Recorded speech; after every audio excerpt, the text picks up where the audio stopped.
Hello, welcome to Infinity. I'm Charlie Seraph, and this time we're going to be talking about progress and new applications in the field of psi research. Our guest is a return visitor to Infinity. He's Jeffery Mishlove, the first and possibly only person to have earned a doctoral diploma in parapsychology. He also got a master's degree in criminology. Jeffrey's company, Duraprint, developed a new chemical system to collect fingerprints at crime scenes. That company sells the system to police departments. He's also involved in Spectrum Software, a computer system that tests and trains ESP. Jeffery Mishlove is a member of the faculty of John F. Kennedy University. Welcome back to Infinity. One of the things we talked about last time, Jeffrey, was psi, parapsychology, ESP, and if we can, let's settle on one term, and we'll use that through the course of the interview, and everybody will know what we're talking about. Okay, let's talk about ESP, or extrasensory perception. That refers to the ability of the human mind to obtain information from the physical environment by means that are not mediated by normal sensory experience or logical intuition.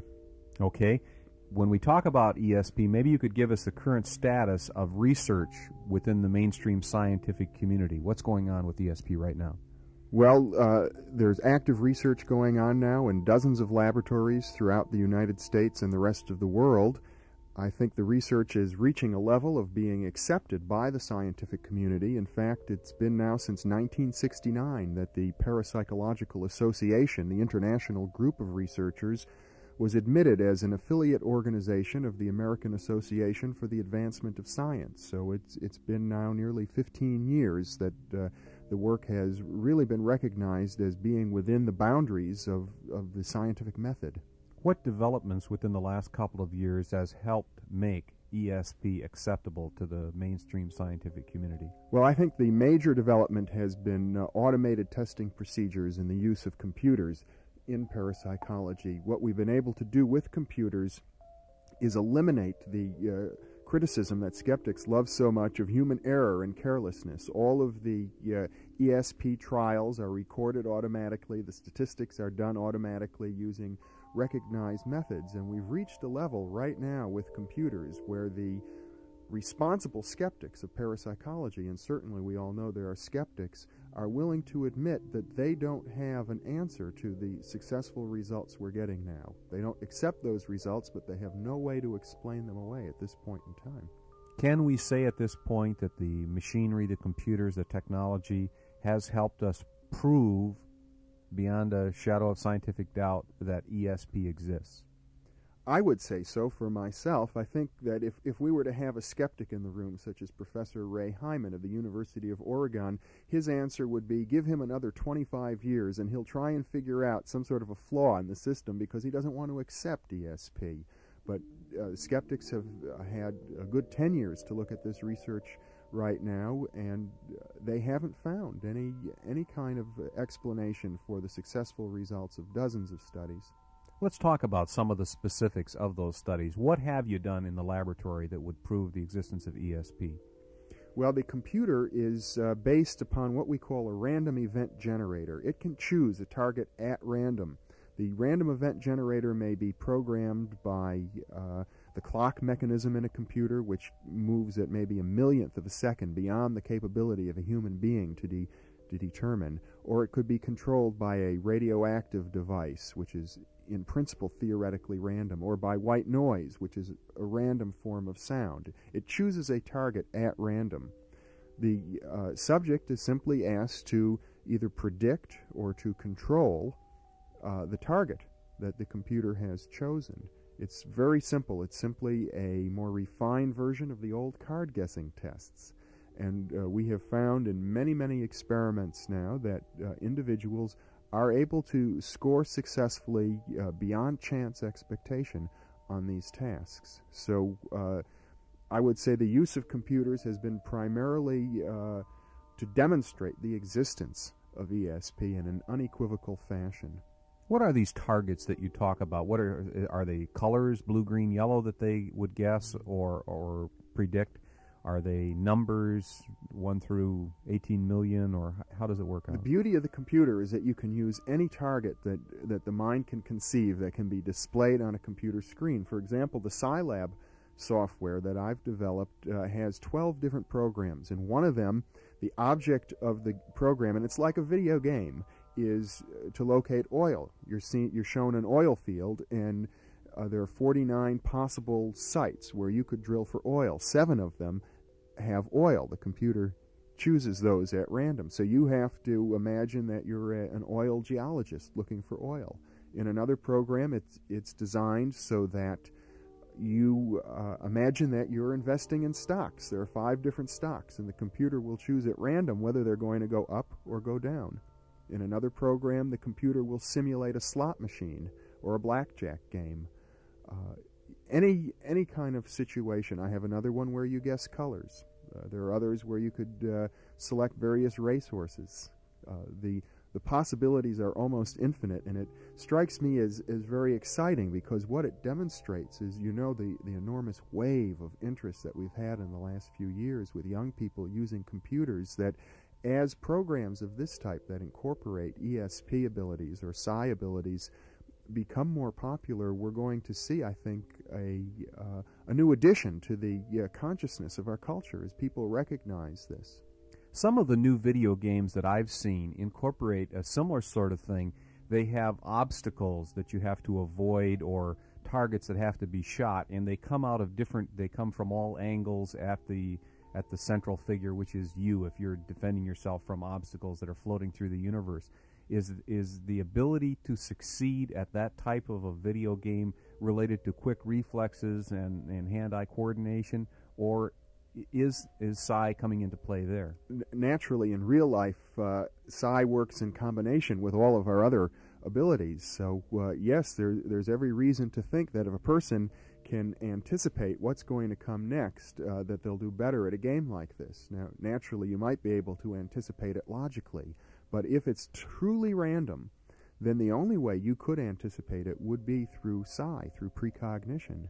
I think it's quite remarkable in a way that the very epitome of our modern scientific culture is able to help train and to measure an ability that people have for so long associated with being unscientific or anti-scientific. Would you then, if you were looking for ESP subjects for research, go to a video arcade and find the people that are the kings and queens of the video arcade that have the most success in dealing with those sorts of things? Well, not all video games would have this component. Many of them, it's simply a question of having worked with the game long enough and know it well enough, because each time you play the game, it repeats the same pattern, and you can anticipate it that way. And naturally, muscle reflexes help out a lot, too. But if it's a game, what we call a game of chance, for example, if you go to Reno and there are some people who are consistently successful at the slot machines, which are really a form of computerized psi testing, or people who are consistently successful at other games of chance, I would say that the odds are very high. They would do very well in laboratory tests of ESP. Since you brought it up, and I'm just kind of winging this one, but I have the ability to ask one dumb question every program. You mentioned the gambling phenomenon. What about people that go hot and cold? Does ESP work that way? Are your senses sometimes heightened and you have the ability, and sometimes are they real dull?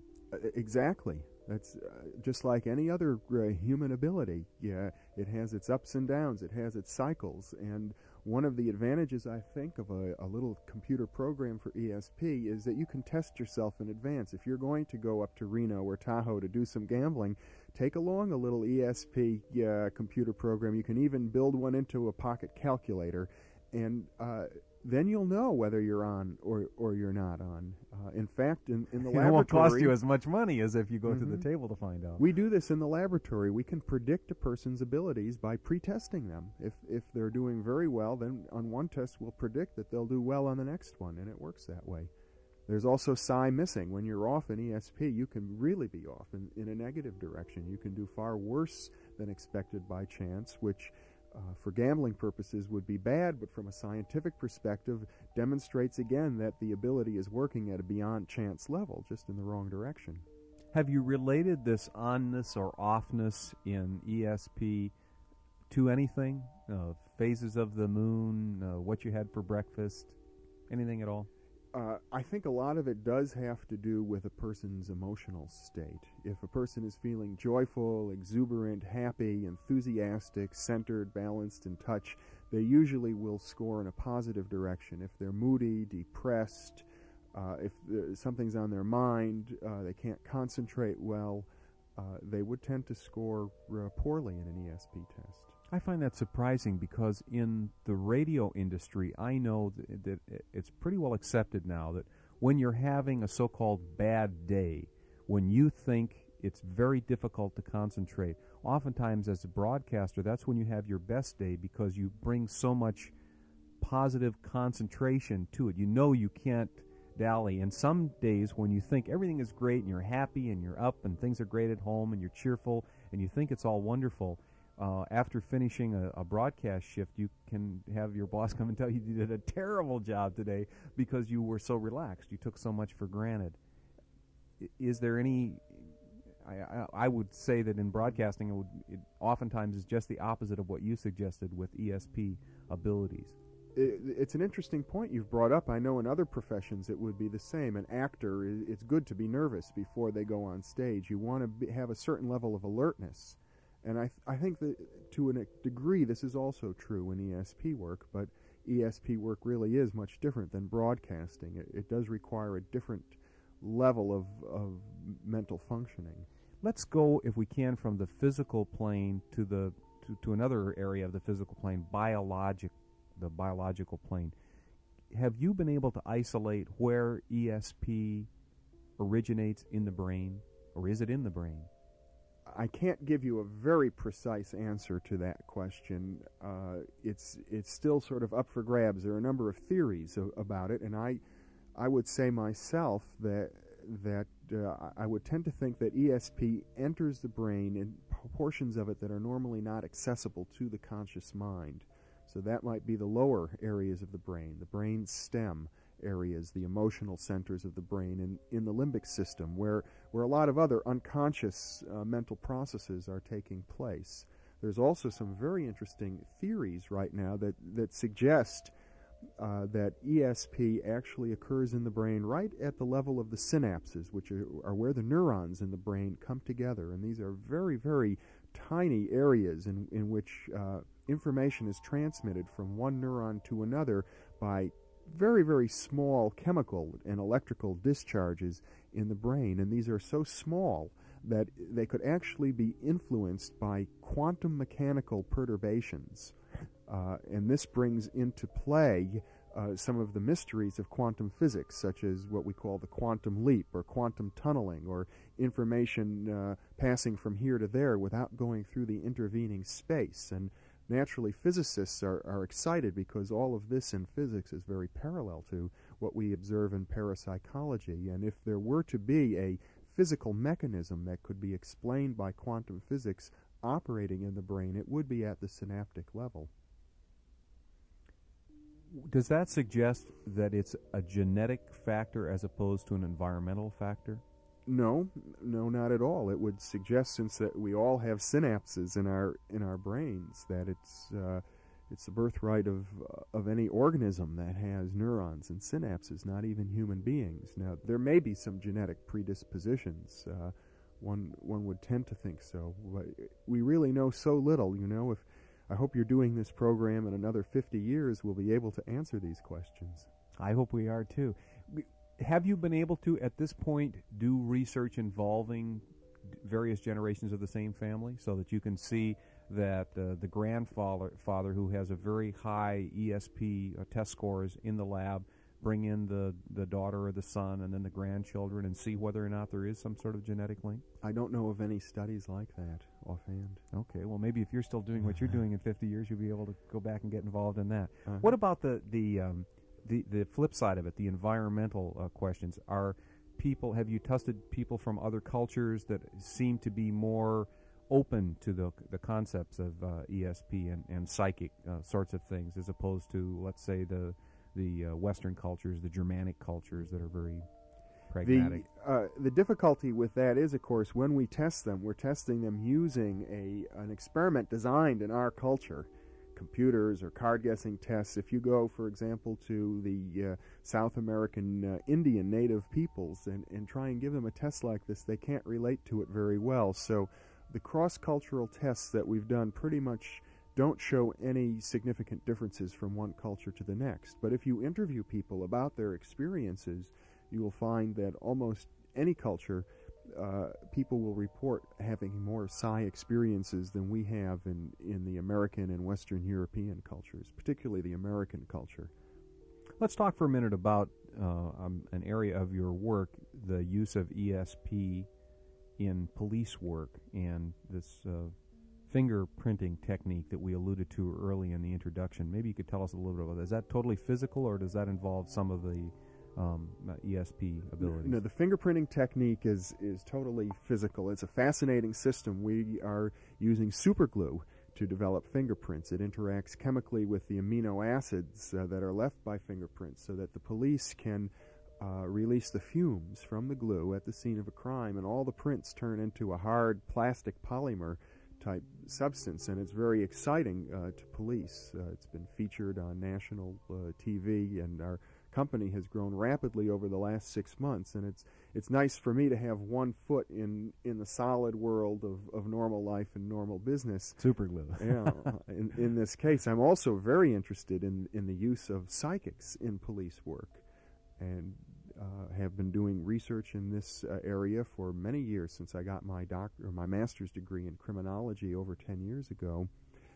Have recently received a research grant to do work in that area, and eventually perhaps our company will introduce this to the law enforcement community. We've come up with some very intriguing results. I can tell you one story. I was able actually to capture this on film working as a consultant for an Australian television crew. We went up to Calaveras County and interviewed the sheriff there, Claude Bullard, and the undersheriff, Fred Kern. They had a case in which a man named Russell Drummond had been lost. He was out camping in the foothills there, the Sierras, and wandered away from his campsite one evening and couldn't be found.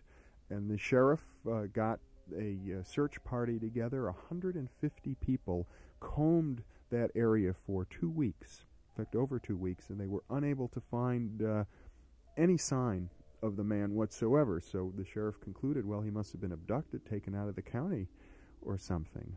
Months later, his wife, who was very anxious, she didn't know what had happened to her husband, she was elderly, couldn't collect on the insurance, she contacted a psychic.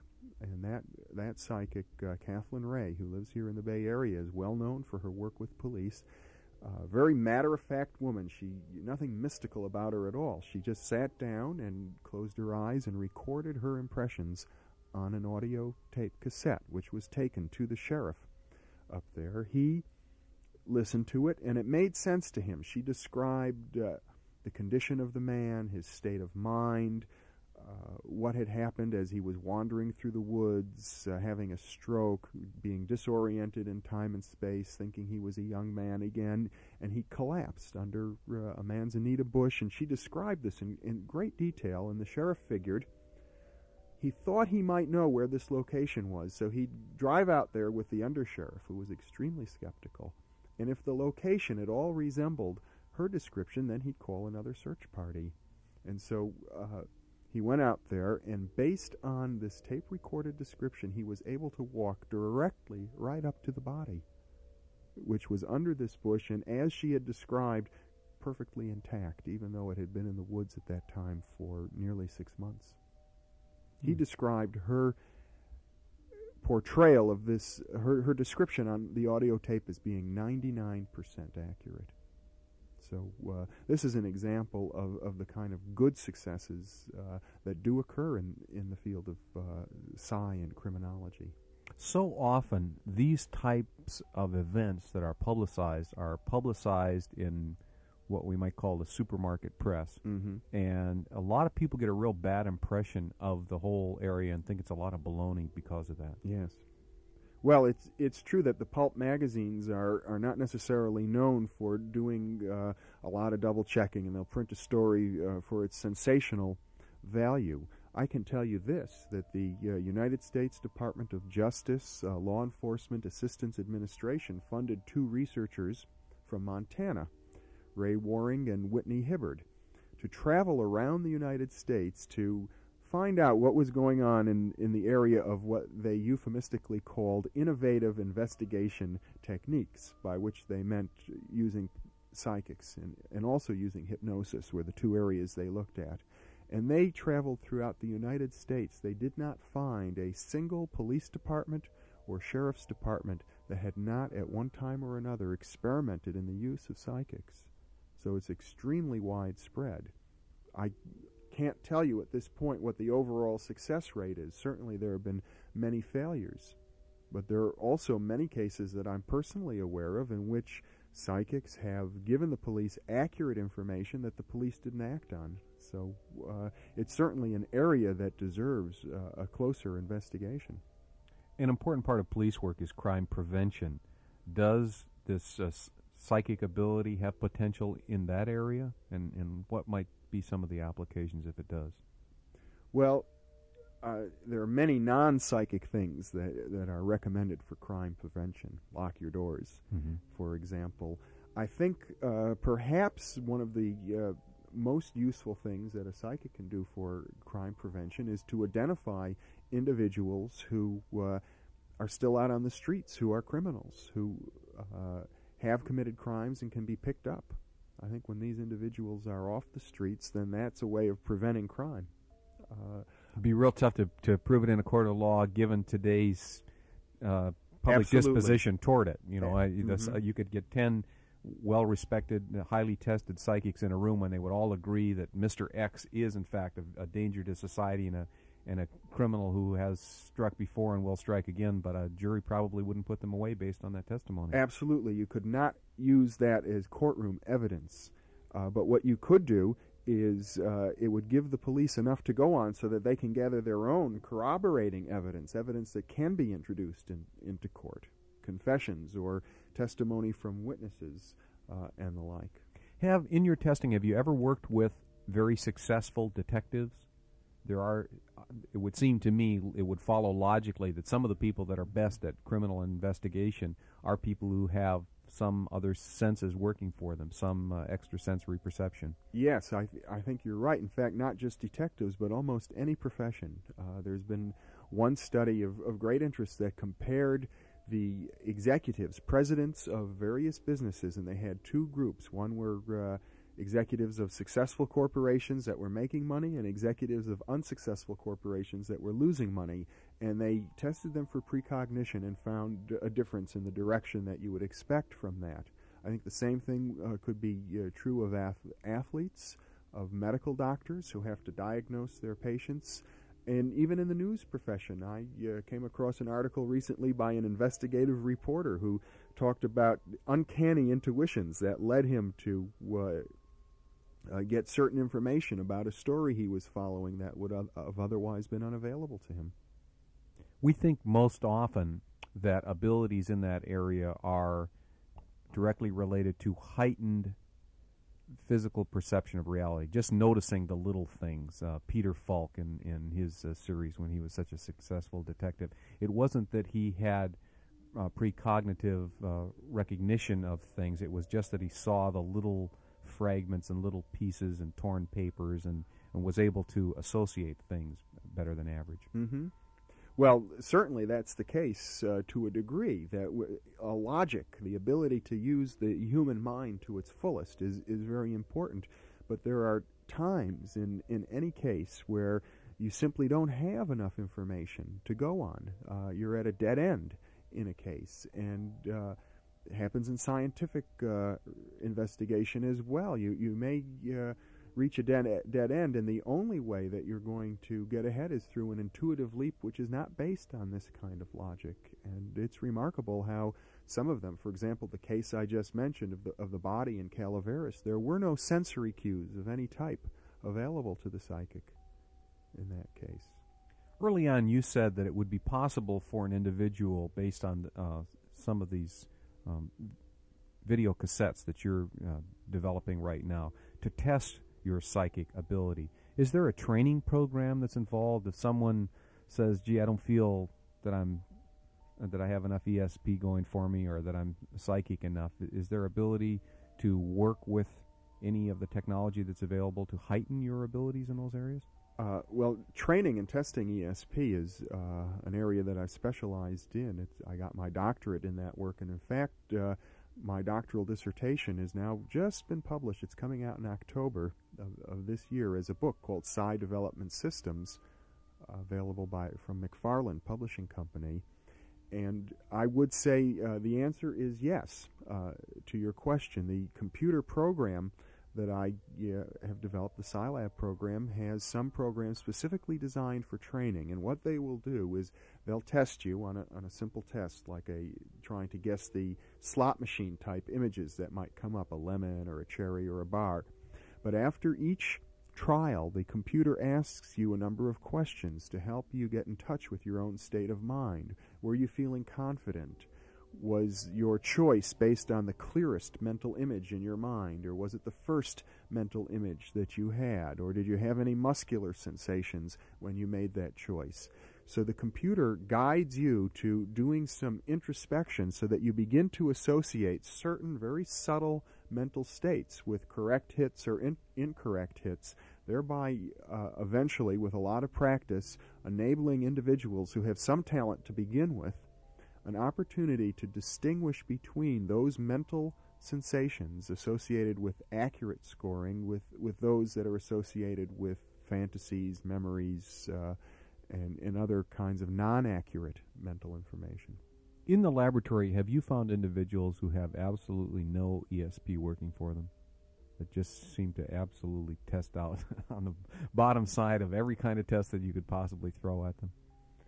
In my own experience, if I've worked with a person over any length of time, no, they always show some ESP. But if you're just testing them in a one-shot test, most people won't do well. You know, overall, parapsychology is an interesting science because we get beyond chance scores that unequivocally to the scientific mind demonstrate the existence of the phenomenon, but perhaps as many as 2 out of every 3 experiments don't show significant results.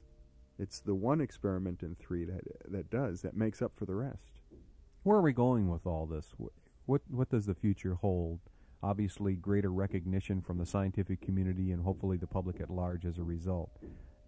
Are there other applications that we haven't touched on that are really going to be significant and change our lives?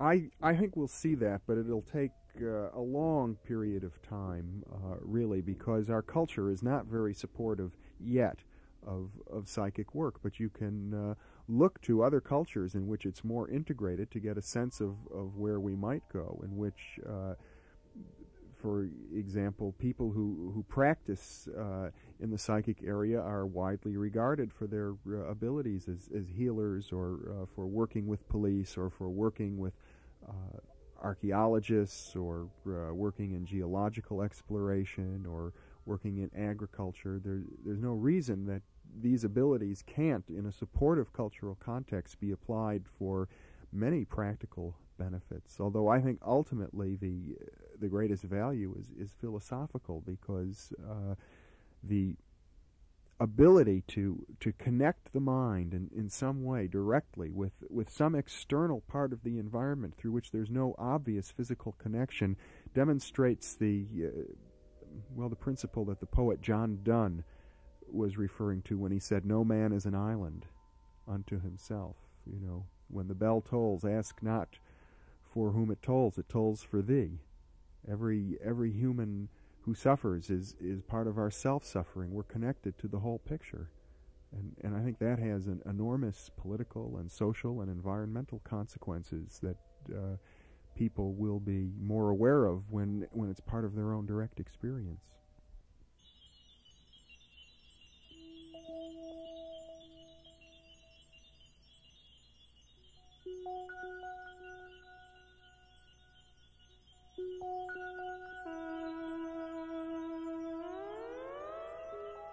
This is Infinity. Remember to keep your mind open and listen to your heart. I'm Charlie Seraphin. Thank you for listening.